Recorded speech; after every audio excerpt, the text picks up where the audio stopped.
गड़बड़ पड़ गया है। त्रिभुज हमारा देखो ABC,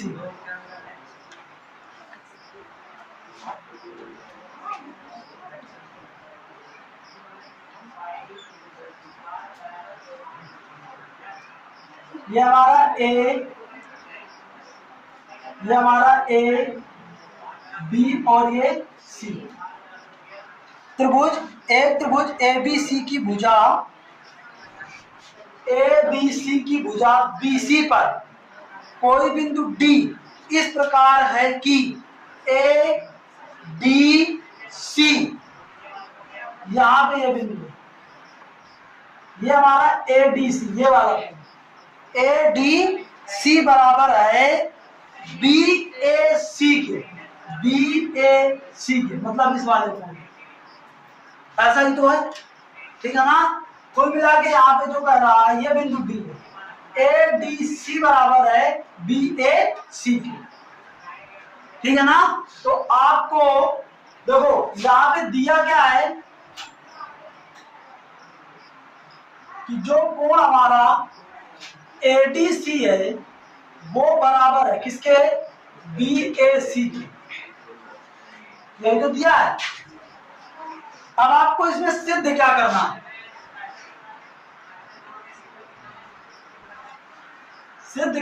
है, सिद्ध करना है आपका कि CA स्क्वायर बराबर CB इंटू CD। अब देखो क्या करेंगे हम ऊपर, बात तो समझो। चित्र मैंने आपको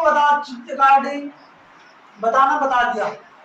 कह रहा था त्रिभुज ABC है जिसकी भुजा BC पर कोई बिंदु D इस प्रकार है कि जो हमारा ADC है वो हमारा BAC के बराबर है, उसी हिसाब से हमने चित्र बनाया, ठीक। अब देखो यहाँ पे दो त्रिभुज हो, सबसे पहले CAB व त्रिभुज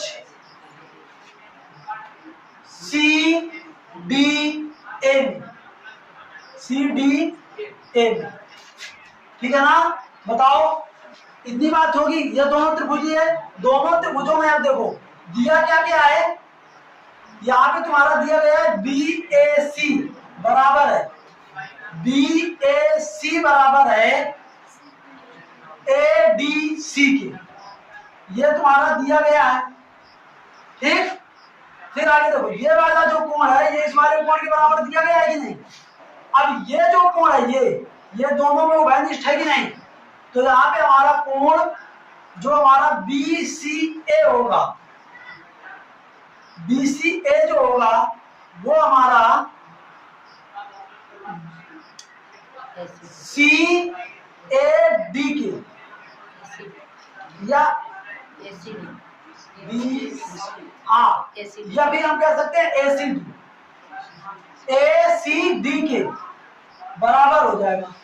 क्यों बराबर होगा, क्योंकि ये उभयनिष्ठ है, दोनों में है ना ये। और तो तीसरा जो कोण बचेगा ये वाला, ये स्वतः इसके बराबर होगा, इसके, ठीक है ना। तो हमारा जो कोण होगा ABC,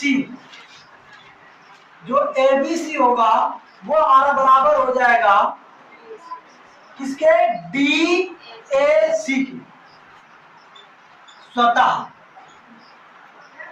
तो बताओ ये दोनों त्रिभुज क्या हो जाएंगे, CAB हमारा समरूप हो जाएगा किसके, CDA के, CAB समरूप हो जाएगा किसके, CDA के। तो अब आ जाओ, अब इनकी भुजाओं को अनुपातिक करें तो हमारा ये कितना आएगा, CA बटे CD बराबर AB बटे DA,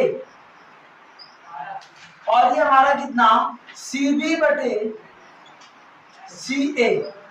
तो अब देखो इसकी हमें उपयोगिता नहीं है तो इसको ना रखें, केवल इन दोनों को रखें। तो यहाँ पे हमारा CA बटे कितना, CD और बराबर CB बटे कितना, CA, क्रॉस गुणा कराओगे तो ये CA स्क्वायर बराबर कितना हो जाएगा, CD गुणे CB, और यही तुम्हें सिद्ध करना, ठीक है ना। इस तरीके से आपको ये सवाल लगाना है, बताओ कोई दिक्कत होगी क्या? आगे आ जाओ फिर सवाल नंबर 4 पे। कह रहा है दिए गए चित्र में ए बी ई जो है, कह रहा है दिया क्या है इसमें बताओ, कि जो हमारा त्रिभुज है ए बी ई वो हमारा सर्वांग सम है। ए बी ई जो सर्वांग सम है वो ए सी डी के। तो अब बताओ सर्वांग सम त्रिभुजों की संगत भुजाएं संगत कोण बराबर होते हैं। तो एक चीज ये बताओ, इसमें ये वाली जो भुजा होगी और ये वाली जो भुजा होगी वो बराबर होगी कि नहीं, और फिर इसकी ये वाली जो भुजा होगी ये इस वाली भुजा के बराबर होगा कि नहीं, ठीक है ना? तो यहाँ पे क्या करना है, तो आपको सिद्ध करना है कि ADE समरूप है ABC के। बहुत ही सिंपल सवाल है। देखो अब हम इसकी उपपत्ति करेंगे, ठीक है ना? सिद्ध क्या करना है वो भी लिख ही देते हैं। सिद्ध करना है कि त्रिभुज ADE समरूप है त्रिभुज ABC की। त्रिभुज ADE जो है वो समरूप है ABC की। अब कई जान लगाया ना तो ठीक, हाँ हमारे में थोड़ी नई चीज है उपपत्ति। तो देखो ये बताओ, जब दिया है हमारा क्या कि त्रिभुज जो ADE है वो हमारा समरूप और सर्वांगसम है किसके, ACD के। तो इसमें बताओ जो हमारी संगत भुजाएं होंगी वो बराबर होंगी कि नहीं, AB बराबर होगा ना AC के, AB बराबर होगा ना AC के, और AE बराबर होगा किसके, AD के। बस रखने का तरीका आपका सही होना चाहिए। AB बराबर AC और AE, अब AE इधर रखना है, बराबर होगा किसके, AD के। ये अब ये हमारा समीकरण नंबर 1, ये समीकरण 2। समीकरण 2 में समीकरण 1 का भाग करा दूं, ठीक? तो हमारा ये क्या आ जाएगा, AD अपान AB बराबर AE अपान AC। ये इतनी चीज, इतना दिया गया है ना। और अब जब ये हमारे सर्वांगसम हैं तो इनके बीच बनने वाला जो कोण है कौन सा, BAE, और ये EAB, ये भी तो बराबर होगा EAB। तो बताओ इस BAE को क्या मैं BAC नहीं लिख सकता, बताओ? और EAB को क्या मैं CAB नहीं लिख सकता, बताओ? तो देखो यहाँ पे ये वाली भी कंडीशन हो गई, नहीं यहाँ पे BAE को क्या मैं DAE नहीं लिख सकता, तो इसको मैं DAE लिखूं। और EAB को क्या मैं CAB नहीं लिख सकता, लिख सकता हूं ना? तो बताओ एक गुण हमारा ये मिला, एक गुण हमारा ये मिला, ये दोनों गुण अगर होंगे तो त्रिभुज, तो यहाँ पे हमारा इसी से हमारा जो त्रिभुज क्या होगा, ADE वो हमारा समरूप हो जाएगा किससे, ABC की। और किस सिद्धांत से, देखो ये भुजा है और ये हमारा कोण है। भाई समरूप में आपने क्या जाना, अगर हमारी इन भुजाओं के बीच बनने वाला कोण, इन भुजाओं के बीच बनने वाला कोण बराबर हो और ये भुजाएं भी हमारी क्या हो, ये भुजा बटे ये भुजा, ये भुजा बटे ये भुजा अगर बराबर हो तो हमारा त्रिभुज क्या हो जाता है, समरूप हो जाता है। इस तरीके से इसको लगा लोगे कि नहीं? चलिए फिर आगे आ जाओ, सवाल नंबर 5 में आ जाओगे। आगे देखो, दो समरूप त्रिभुज है हमारे ABC और PQR। देखो बात को समझो, ये हमारा है A, ये हमारा है B और ये हमारा C, और आगे हमारा दूसरा त्रिभुज है, ये हमारा PQR। त्रिभुज ABC और त्रिभुज PQR ये कैसे हैं?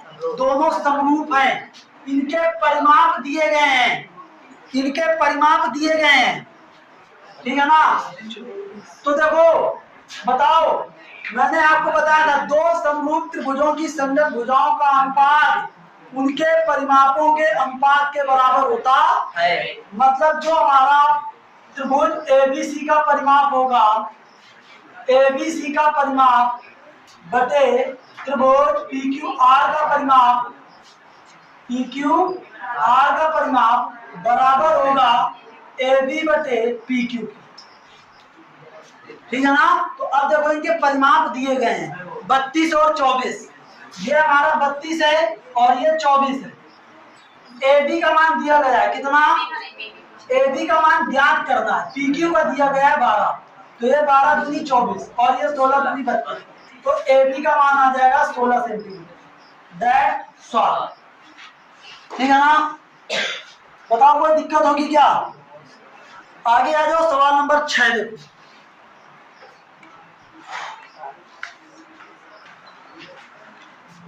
कह रहे सिद्ध कीजिए कि एक त्रिभुज की किन्हीं दो भुजाओं के मध्य बिंदुओं को, ये कोई त्रिभुज है A B C, अब इनकी दो भुजाओं के मध्य बिंदु, एक ये हमारा AB का मध्य बिंदु है D और AC का मध्य बिंदु है F, ठीक है ना। AB का मध्य बिंदु D है और AC का मध्य बिंदु F है। तो अब ये बताना है कि ये दोनों, ये जो DF रेखा बनी है, यहाँ पे आपको सिद्ध क्या करना है?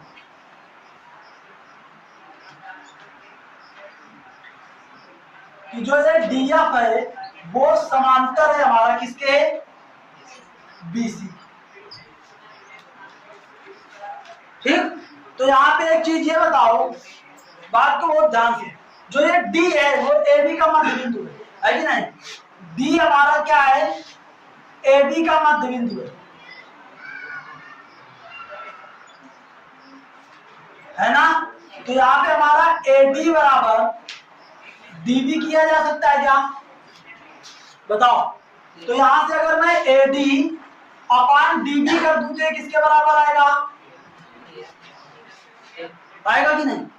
इसी प्रकार अगर मैं कह दूं कि जो F है वो हमारा AC का मध्य बिंदु है, AC का मध्य बिंदु है ना।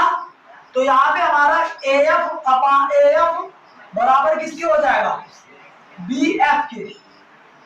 तो यहाँ पे हमारा CF, ठीक है ना। तो AF बराबर हमारा किसके? CF के। तो यहाँ से हम AF अपान CF बराबर किसके कर सकते हैं? 1 के। ये हमारा समीकरण नंबर 1 है, ये हमारा समीकरण नंबर 2 है। तो देखो दोनों 1 1 के बराबर है ना। तो यहाँ से हम क्या कर सकते हैं कि AD अपान DB बराबर AF अपान ये कितना? FC। और जब भी ये कंडीशन आएगी थेल्स प्रमेय के विलोम से, थेल्स प्रमेय के विलोम से आप क्या लिख सकते हैं? थेल्स प्रमेय का विलोम क्या था कि अगर ये वाली भुजा बटे ये वाली भुजा बराबर हो ये वाली भुजा बटे ये वाली भुजा के, तो हमारा जो DF होगी वो BC के समांतर होगी। तो यहाँ से DF जो होगी वो BC के समांतर हो जाएगी। दैट्स ऑल, ठीक। ये तुम्हारा प्रमेय नंबर सवाल नंबर 6 हो गया, ठीक है ना। आगे आ जाओ, देखो सवाल नंबर 7, सवाल नंबर 7 में आ जाओ भाई।